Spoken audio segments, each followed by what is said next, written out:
The silence in the grand atrium was different now. It was not the quiet of terror, or the engineered silence of the hunt. It was the deep, ringing quiet that comes after a storm has passed. The Krillix who remained standing had dropped their weapons. They stood in confused, demoralized clumps, looking at their captured leader and their fallen comrades. They did not understand what had happened, only that they had lost in a way their culture had no words for. The 5 humans were no longer standing in a tactical formation. They had converged near the central dais, a loose circle of calm in the slowly stirring chamber. Ji-hun was speaking softly into his wristcom, his voice the only sound in the vast space. Commons security, this is Anchor. The immediate threat in the grand atrium is neutralized. You may proceed with containment. Medical teams to the North Quadrant, multiple Xeno casualties, non-human. As if his words were a signal, doors hissed open. The station's own security forces, timid and hesitant, peered in. Seeing the disarmed Krillix and the standing humans, they gained courage and streamed in, followed by medical drones that began attending to the wounded hostages and stunned warriors. A council was convened not an hour later, not in the formal chamber, but in the atrium itself, among the scorch marks and the faint, tangy smell of Krillix blood. The senior delegates of the major species stood, their bodies showing signs of shock and relief. Before them stood the 5 humans, cleaned up, but still in their simple, stained gray attire. They looked less like mythical saviors and more like very tired technicians after a long, difficult shift. Ambassador Fell, standing with the Xylian delegation, was the first to speak. His crystalline voice chimed through the quiet. The Commons, and all its peoples, owe you our continued existence. But we must know. Who are you? You are not human military. We know your fleet. This was different. All eyes turned to Ji-hun. He adjusted his glasses. You are correct. We are not the United Earth Defense Force. We are members of a human diplomatic corps. Our specific unit is the Diplomatic Security Detail, Special Threat Intervention Group, DSTIG. A murmur went through the crowd. The title was bland, bureaucratic. Our mandate, Ji-hun continued, his voice even and clear, is the protection of human diplomatic personnel and assets, and by extension, the diplomatic environments we operate within. The Krillix violated that environment. They presented an imminent threat to our charges. He gestured to the other hostages. The Taurian delegate, a broad-shouldered bull-like creature, snorted. You call that protection? You call what you did security? It looked like a slaughter. It was pest control, So-min said quietly, not looking up from the datapad she was checking. On a Class 12 death world, you do not debate with the venomous spider in your child's sleeping area. You remove it, efficiently. The bluntness of the statement sent another ripple of unease through the delegates. They were seeing it now, the thing that had terrified the Krillix. It wasn't just the skill. It was the mindset. The utter lack of ceremony. Daeun stepped forward, her kind face softening her words. Please understand. Humanity's history is a long struggle for peace on a world that is geologically active, biologically hostile, and climatically violent. Our greatest achievement is not our capacity for war. It is our stubborn, relentless will to preserve, to build a safe space, a circle of light, in a very dark and dangerous forest. That is all we did here today. We preserved the circle. Fell chimed in, his light pulsing with emotion. They called you the Quiet Wolf. Ji-hun said the loudest creature in the forest is not the most dangerous. Tae-seok gave a small, dry smile. The wolf doesn't need to be loud. It just needs to know the forest better than anything else. We knew the station. We knew the Krillix. They only knew how to roar. The head of the Commons Council, an elderly being with soft fur and wise eyes, spoke. And now? The Krillix fleet remains in orbit. Their main ship is silent, but it is there. This is not over. On the main view screen, which had been repaired, a visual of the Krillix command ship appeared.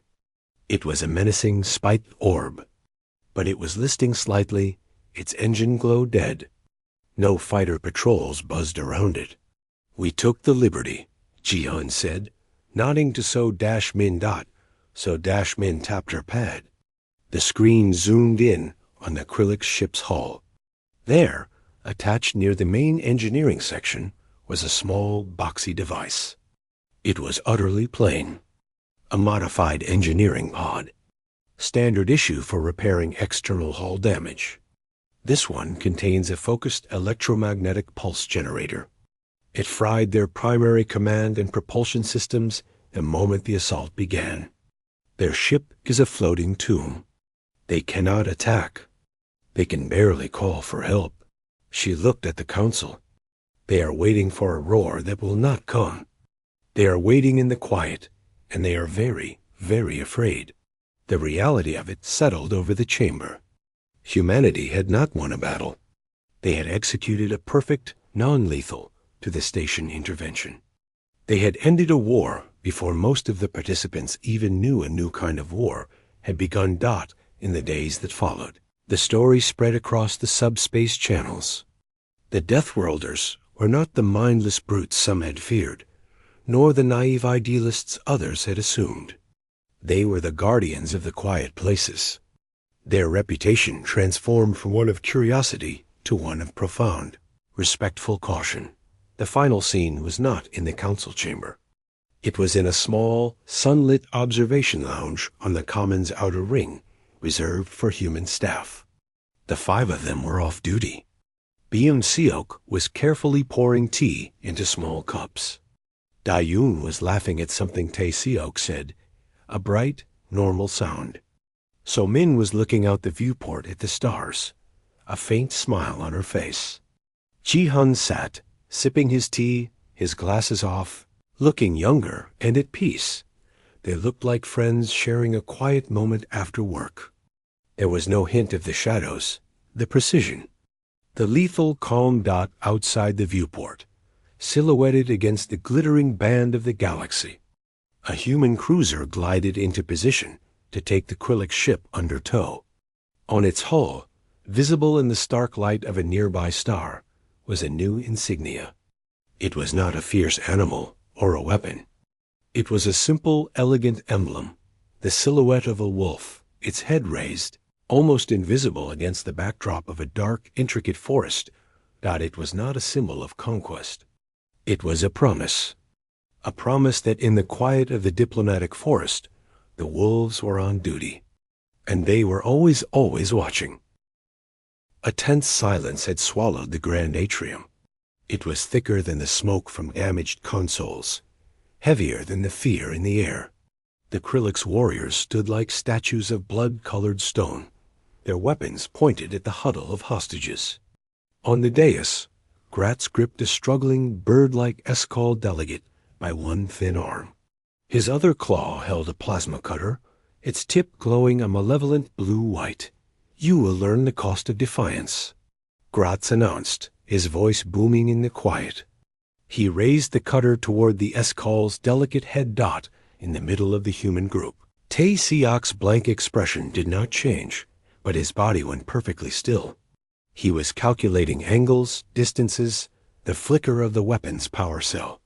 Seok, the large human, shifted his weight almost imperceptibly, putting himself between Dayun and the nearest Krillix guard.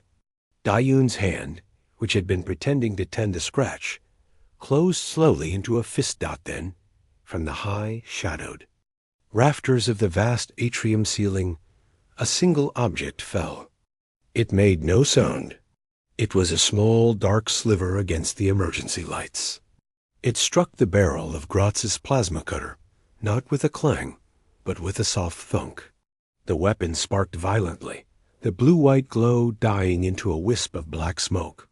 The cutter fell from Gratz's stunned claw, clattering to the floor. All eyes, Krillix and hostage alike, shot upward.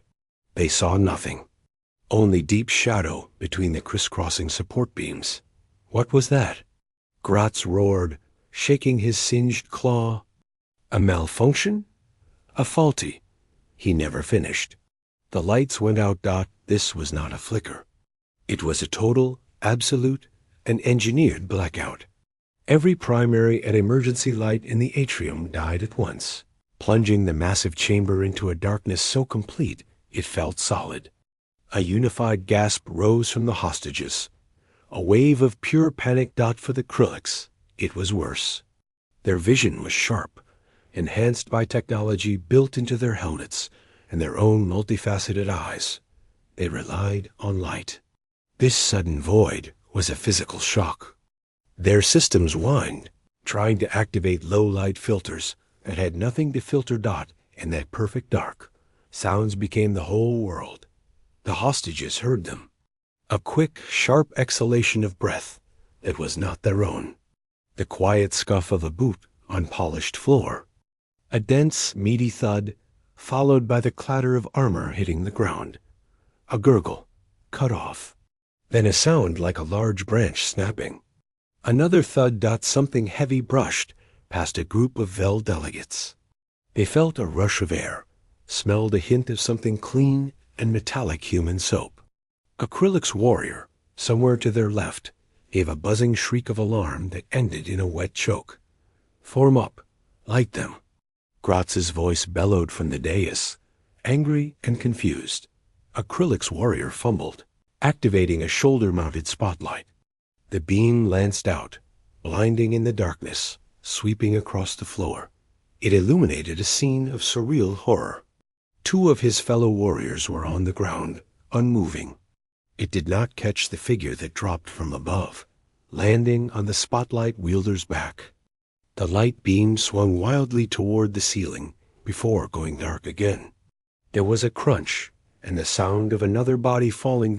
In the botanical gallery. Watching a feed from a hidden maintenance camera that used thermal imaging, Fel trembled. I do not understand. What is happening? On the screen, he saw the Krillix as bright orange-yellow shapes. And he saw other shapes. 5 cooler blue-green silhouettes moving among the hot Krillix forms. They were smaller, faster. They did not blaze with heat. They were like ghosts of ice. One blue-green shape flowed behind a large orange one. There was a blur of movement at the Krillix's neck joint. The orange shape flared bright for a second, then quickly began to cool to a dull red. It fell. Another blue-green shape was on the ground. A Krillix lunged at it, claws slashing down. The cooler shape rolled, not away, but inside the lunge. The Krillix stumbled. The blue-green shape rose with it, attached to its back. A moment later, the Krillix collapsed.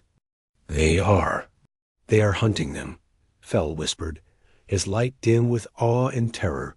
Back in the atrium. The darkness lasted for 27 seconds. To the Krillix, it felt like an eternity in a nightmare. To the hostages, it was a confusing blanket of fear and strange, violent sounds. To the 5 blue-green shapes on the thermal feed, it was a workspace. When the lights returned, it was not to the pulsating red emergency glow. It was to a soft, steady, white luminescence from the secondary botanical growth panels that So Min had rerouted.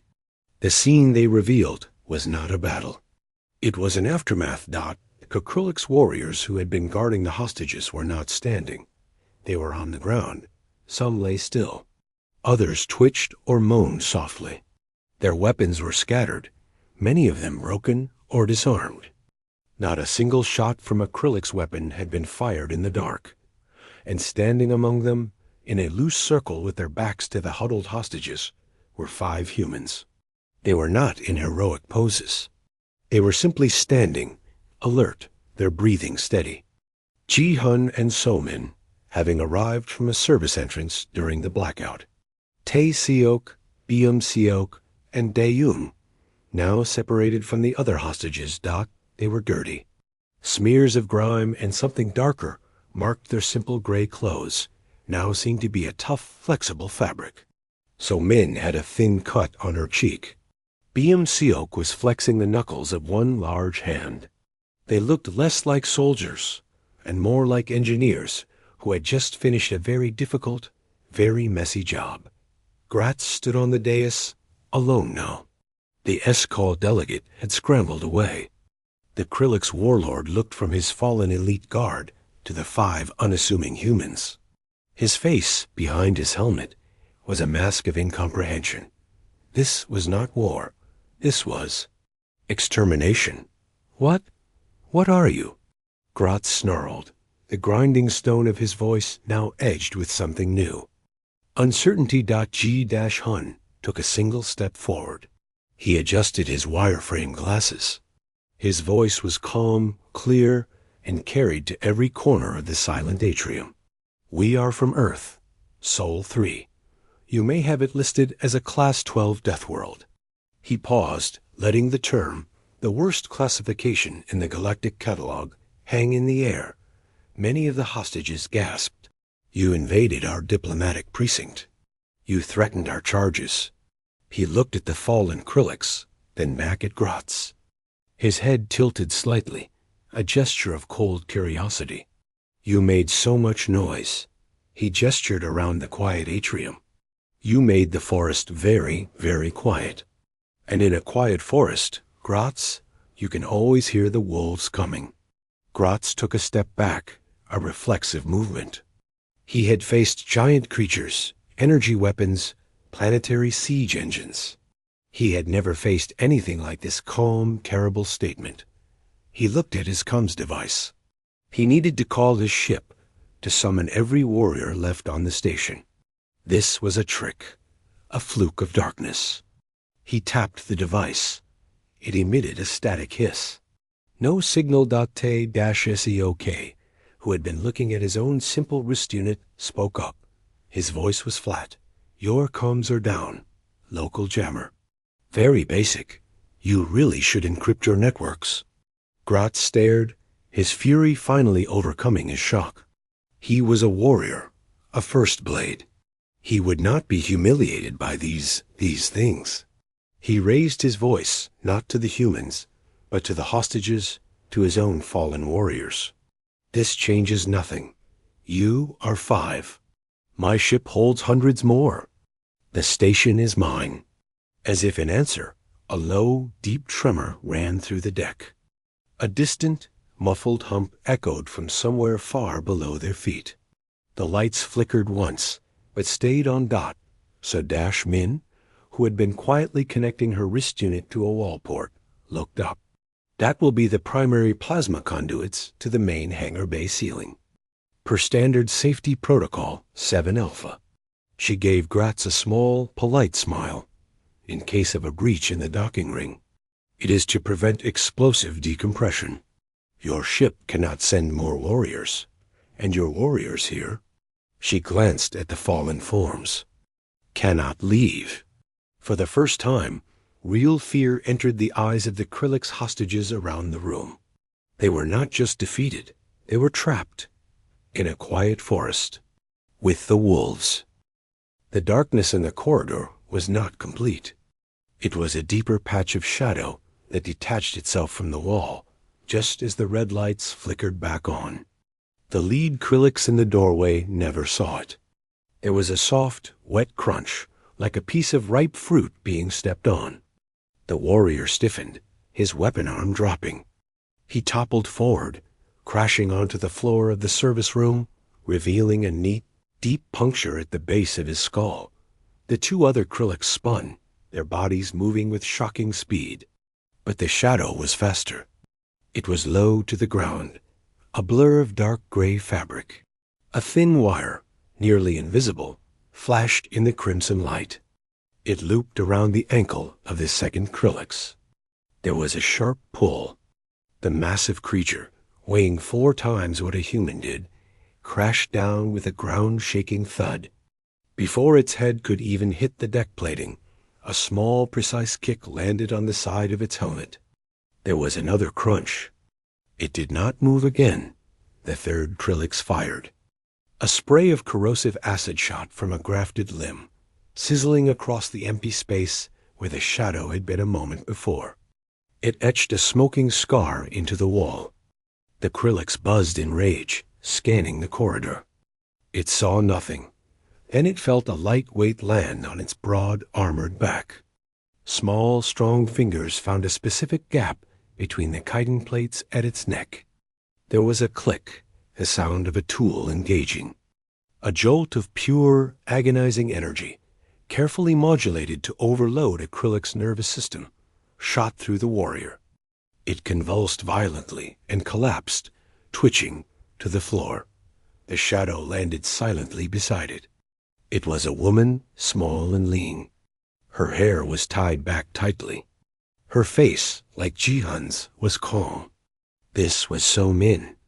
She gave the twitching Krillix a cursory glance, then stepped over the bodies and into the service room. Ji-hun was already moving. He had not flinched during the 6 seconds of violence. He crouched by Fel, helping the trembling ambassador to his feet. "Ambassador, this is So-min. She is with me." Fel could only stare, his crystalline form shimmering with shock. You killed them. So quickly. They were in the way, So-min said, her voice quiet and even. She retrieved her weapon from the neck of the first Krillix, a ceramic spike attached to a powered piston. She wiped it clean and slid it into a sheath on her thigh. She looked at Ji-hun. Network is compromised. They have the main atrium, the council chambers. Hostages are being gathered. Ji-hun nodded. The plan? Shadow 2 is in position. Shadow 3 is en route to the primary life support nexus. The package? She meant Fel. Secure, Ji-hun said. He guided Fel toward the door. We need to move. They will have heard the noise, even if they lost the signal from this squad. They moved into the corridor, stepping over the fallen Krillix. So-min took the lead, her eyes constantly moving, reading the environment in a way Fel could not understand. She pointed to a ventilation grate. Here, 60 meters down, left junction. It opens into a storage closet near the secondary botanical gallery. It is clear. Ji-hun helped Fel into the duct. It was a tight fit for the ambassador, but he managed. So-min went last, pulling the grate silently back into place behind them. They began to crawl. Through the thin metal, they could hear the sounds of the conquered station. The heavy, clattering footsteps of Krillix patrols. Occasional bursts of weapon fire. And sometimes, worse, the thin, wailing cries of captured beings in the main atrium. The Krillix warlord Gratz stood on the raised dais where the Galactic Council usually met. Below him, hundreds of terrified delegates from a dozen species huddled together under the watchful, cruel eyes of his warriors. The air smelled of fear and the sharp, ozone scent of Krillix weaponry. Gratz was pleased. The conquest was proceeding perfectly. These soft, fragile things offered no real resistance. His comms buzzed. He activated it. Report. A voice, filtered through a helmet, came through. Sector 7 green. Patrol Bravo is not responding. Last signal indicated a breach at a service room. No further contact. Gratz waved a dismissive claw. Probably a faulty relay. These creatures built this place for comfort, not war. Their systems are failing. Send another patrol to check. But do not divert focus. The perimeter is secure. Nothing gets in or out. Understood, First Blade? Gratz looked over his hostages. His gaze fell on a group of 4 humans, separate from the others. They wore the simple gray of junior aides. They looked young, scared. One, a large male with a serious face named Byung-seok, was helping a smaller colleague, a woman named Da-yoon, who seemed to be tending to a small injury on her hand. Another, a man with sharp eyes named Tae-seok, was watching the Krillix guards, his expression blank. The last a woman was. Was she actually sorting data chips on the floor? They were irrelevant. He addressed the crowd, his voice booming. Your so-called champions are gone. Your hope is gone. You will learn to serve the ascendancy, or you will learn the art of dying well. In the ventilation duct, the crawling group stopped at a junction. So Min held up a fist. They listened. Below them, they could hear two Krillix warriors talking. Boring duty. Guarding this hall of weeping plants, one grumbled. The first blade wants all areas secure. He thinks some might try to hide in here, the other replied. Where would they hide? Behind a flower? These things are weaker than fresh-spawned grubs. The voices and footsteps faded away. So Min pointed down. Silently, she loosened another grate and dropped into the room below a lush, humid space filled with alien flora from 100 worlds. Ji-hun and Fel followed. They were in the botanical gallery.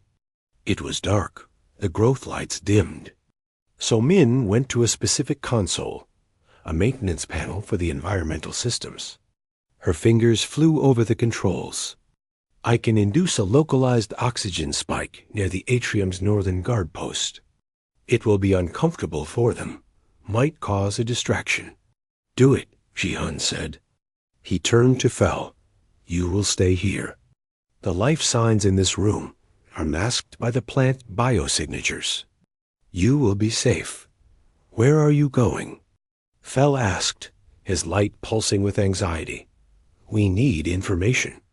We need to see their command network, Ji-hun said. He looked at So Min. Can you get me a direct line to Shadow 2? So Min nodded, plugging a thin cable from her wrist into the console.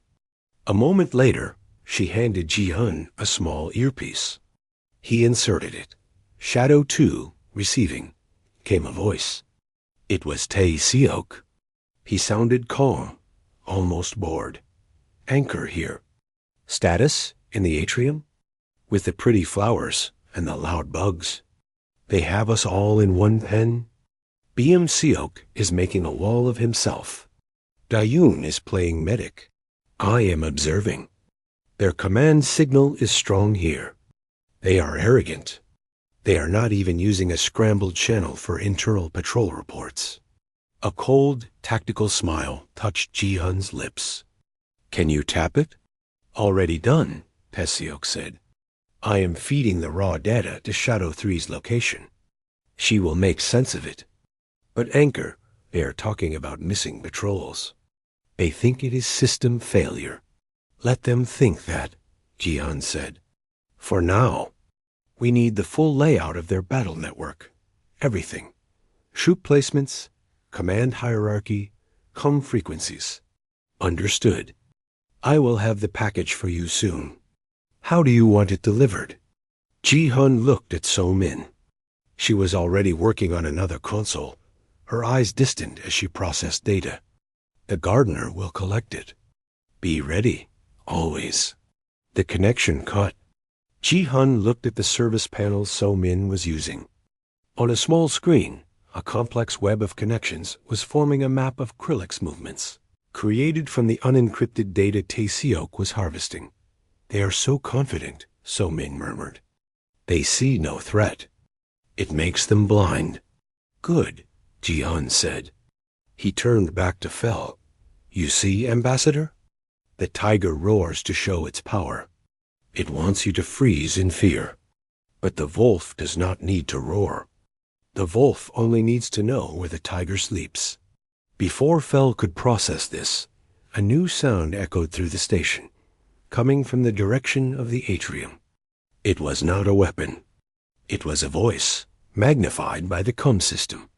It was Gratz. We have been patient. Your silence is defiance. To show you our resolve, we will now execute one of your number. Let their fate decide your cooperation. In the botanical gallery, the three of them froze. A cold dread settled over Fel. On the small screen, So Min's hand stopped. She looked at Ji-hun, her expression hardening. Ji-hun's calm finally cracked, just for a second. His jaw tightened. He tapped his earpiece again, his voice a low, urgent growl. All shadows. The situation in the atrium has changed. The tiger is among the lambs. Stand by. The forest is about to get very, very quiet. The alarms were not loud. In the galactic commons, they were designed to be soothing, a gentle chime that suggested a problem to be calmly solved. This, Ji-hun thought, as he watched the main view screen, was the first fundamental mistake of the assembled species. They had built a paradise of peace and assumed everyone else wanted to live in it. The screen showed the reason for the alarm. Ships, angular and vicious like thrown stones, tore through the glittering ring of the Commons' defensive fleet. Plasma fire, bright and silent in the vacuum, cut elegant diplomatic cruisers into expanding clouds of metal and gas. The attacking ships were Krillix. The name was whispered first in confusion, then in dawning horror through the sprawling corridors of the station. Ji-hun did not whisper. He stood very still in the small observation nook, his hands clasped loosely behind his back. He was a young man by human standards, with dark hair and a face that was often described as pleasantly forgettable. Right now, his face was a mask of pure, unreadable calm. They are breaking through the final defensive layer. A voice chirped beside him, trembling. It was Fel, the Xylian ambassador. Fel resembled a tall, slender fern woven from living crystal. His delicate fronds quivered with each distant impact that vibrated through the station's superstructure. Our greatest warriors, the Taurian shock troops, the Vel Marines, their ships are gone. They were swept aside. I see, Ji-hun said, his voice soft. You do not understand. Fel's light flickered with panic. The Krillix are the apex predators of known space. Their biology is hardened for war. They consume raw radiation. They view battle as art and conquest as divine right. We are philosophers, gardeners. We are doomed. On the screen, a Krillix boarding pod, shaped like a spike, slammed into the upper docking ring of the Commons. The feed switched to an internal corridor. The Krillix emerged. They were massive, their bodies sheathed in chitinous natural armor, the color of dried blood. They moved with a terrifying, confident speed, their forearms ending in a variety of savage weapon grafts. The common security drones flashed before them, melting under torrents of acid or being physically ripped apart. The Krillix did not shout. They killed an efficient, silent horror. Doomed, Fel repeated, the light in his core dimming. Ji-hun finally turned his head. He looked at the terrified alien, not with pity, but with an assessment. Ambassador Fel, the loudest creature in the forest, is rarely the most dangerous. It is just the one that needs to be heard. What does that mean? Fel asked, bewildered. Before Ji-hun could answer, the station-wide comms crackled. A voice, guttural and layered like grinding stone, filled the air. Creatures of the Commons. This is Gratz, first blade of the Krillix ascendancy. Your fleet is ash. Your defenses are trinkets. Surrender the station. Step into the open and you may serve. Hide, and we will enjoy finding you. The comms cut. A moment later, the main lights died, replaced by a pulsating crimson emergency glow. The scream started then, not from the comms, but echoing down the corridor from the direction of the grand atrium. The Krillix were hunting. We must hide. Deeper in the utility sections. Fel urged, pulling at Ji-hun's simple gray aide's tunic. That is what they expect, Ji-hun said. He moved, not with panic, but with a deliberate, smooth purpose. He guided Fel away from the observation nook and into a small, unmarked service room lined with environmental control panels. He sealed the door, the lock engaging with a solid thunk. The room was dark, lit only by the soft glow of Fel and the myriad status lights on the panels. Ji-hun walked to a specific panel. One labeled Secondary Atmospheric Processors, Sector 7G. He did not look at the labels. His fingers moved over the keypad in a sequence it was not listed in any manual. A hidden compartment slid open with a whisper of sound. Inside were not tools, but a compact matte black communicator and a small, flat case. Fel watched, his fear momentarily overshadowed by confusion. What is this? You are an aide. A cultural attach. I am a member of the Human Diplomatic Corps, Ji-hun said, attaching the communicator to his wrist. It wrapped around, seamless and dark. My specific role is attachment security. He opened the flat case. Inside, nestled in foam, were two objects, a pair of simple, wire-framed glasses and a slender cylinder the length of his palm. He put the glasses on. They flickered for a second, data streaming across the lenses only he could see. The cylinder he palmed, his fingers curling around it naturally. A tremendous crash echoed from the corridor outside, followed by the shriek of tearing metal. The Krillix were close. They were methodical, breaching every sealed door. They will break in here? We have no weapons. We cannot fight them.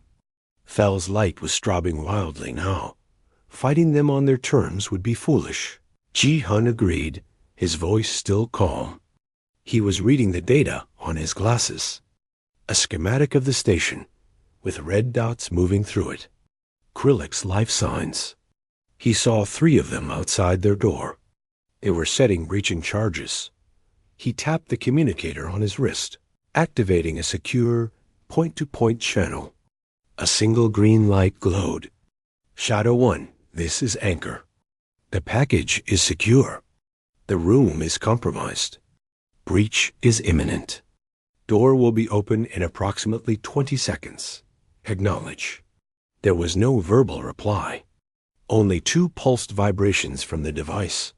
Acknowledged. Stand by. Who are you talking to? Fel whispered. There is no one left. The human delegation? Your people are in the lower habitation rings. They are trapped. My people, Ji-hun said, adjusting his glasses, are exactly where they need to be. The pounding on the door started. Not fists, but something heavy and mechanical. Thud. The metal began to bulge inwards. Fel crumpled into a corner, his fronds closing in on himself. Ji-hun stood between the alien and the door. He did not take a fighting stance. He simply stood, his body relaxed, his gaze fixed on the buckling metal.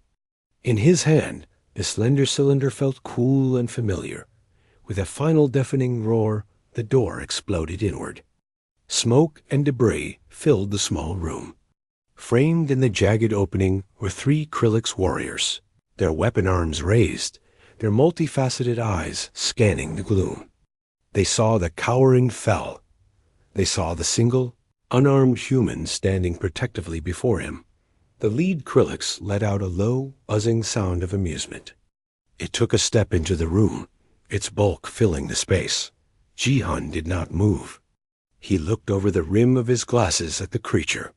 He saw its strength, its brutal confidence. He saw the weak point in the joint of its forward left weapon limb. He saw the slight hesitation in its step as it processed the human's lack of fear. The Krillix raised a limb. A plasma discharger glowing at its tip, aiming at Ji-hun's head. Ji-hun's lips moved. His voice so quiet, it was almost lost in the ringing silence after the blast. He was not speaking to the Krillix. He was speaking into his wristcom, a final, clear whisper. Shadow 1, the door is open. A faint, almost imperceptible smile touched his lips. Come home. In the corridor behind the Krillix, the pulsating red emergency lights flickered, and for a fraction of a second, they went completely dark.